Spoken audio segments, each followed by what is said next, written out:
यदि आप इस समय फिक्स्ड डिपॉजिट या अन्य किसी भी डिपॉजिट स्कीम के बदले एसआईपी के जरिए म्यूचुअल फंड के अंदर पैसा निवेश करना चाहते हैं, तो आपको ज्यादा रिटर्न मिल सकता है।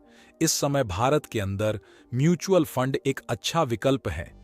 तो चलिए देख लेते हैं 2024 में यदि 2000 रुपए की एसआईपी शुरू करते हैं तो आपको कितना रिटर्न मिलने वाले हैं। मार्केट लिंक्ड होने के बावजूद आजकल ज्यादा से ज्यादा लोग एसआईपी के जरिए म्यूचुअल फंड में निवेश करना पसंद कर रहे हैं। पिछले कुछ सालों से ज्यादातर निवेशक सीधे म्यूचुअल फंड में निवेश करने के बजाय एसआईपी के माध्यम से निवेश तेजी से बढ़ा है। इसका कारण है कि एसआईपी में सीधे स्टॉक में निवेश करने के मुकाबले जोखिम कम है, साथ ही रिटर्न भी अच्छा मिलता है, जो कि किसी सरकारी स्कीम में भी नहीं। एक्सपर्ट्स की माने तो एसआईपी में औसतन 12% का रिटर्न मिल जाता है।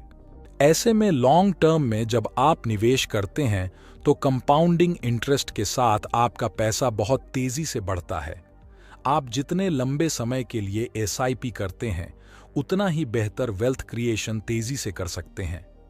लेकिन अगर आप इस एसआईपी को टॉपअप का बूस्टर डोज दे दें तो आपका पैसा बहुत तेजी से 2 गुना होगा, जैसे 3 गुना और 4 गुना हो सकता है। सामान्य रूप से आप जब एसआईपी शुरू करते हैं तो हर महीने एक निश्चित अमाउंट उसमें निवेश करते हैं।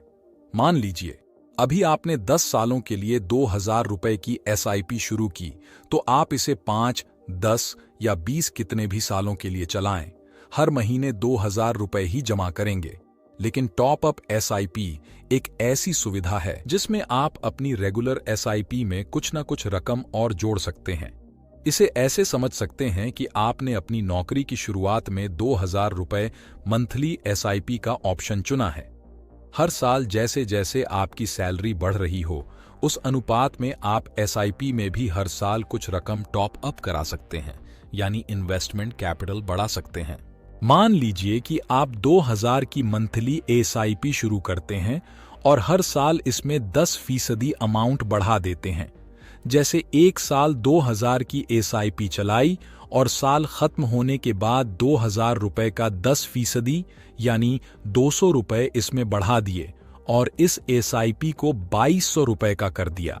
उसके अगले साल आपने 2220 रुपए का 10% यानी 222 रुपए इसमें और बढ़ा दिए और इस एसआईपी को 2422 रुपए का कर दिया। इस तरह हर साल आपको इस एसआईपी के मंथली अमाउंट का 10% अमाउंट बढ़ाना होगा। ऐसे 2 गुना, 3 गुना और 4 गुना होगा पैसा। मान लीजिए कि 10% के टॉपअप के साथ इस एसआईपी को आप 10 सालों तक चलाते हैं, तो आपका कुल निवेश 3,82,498 रुपए होगा। 12% के औसत रिटर्न के साथ अगर कैलकुलेट करें तो इस पर आपको 2,92,367 का ब्याज मिलेगा और 10 साल बाद कुल 6,74,875 रुपए मिलेंगे। लेकिन टॉपअप के साथ इस एसआईपी को 15 सालों तक जारी रखें तो कुल निवेश 7,62,540 होगा।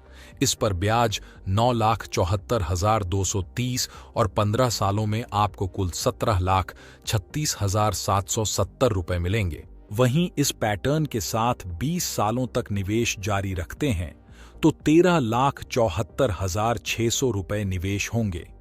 26,03,143 रुपए का ब्याज 12% की दर से मिलेगा और 20 सालों बाद 39,77,743 रुपए मिलेंगे। वहीं 25 साल तक लगातार निवेश जारी रखने पर आपको इस फंड में 23,60,319 का कुल निवेश होगा। 61,90,763 रुपए का ब्याज मिलेगा और 25 साल बाद कुल 85,51,092 रुपए मिलेंगे। तो आप समझ गए होंगे कि अन्य डिपॉजिट स्कीम के तुलना में एसआईपी में ज्यादा रिटर्न मिलता है। और यदि आप इस तरह के वीडियो देखना पसंद करते हैं तो चैनल को सब्सक्राइब करें।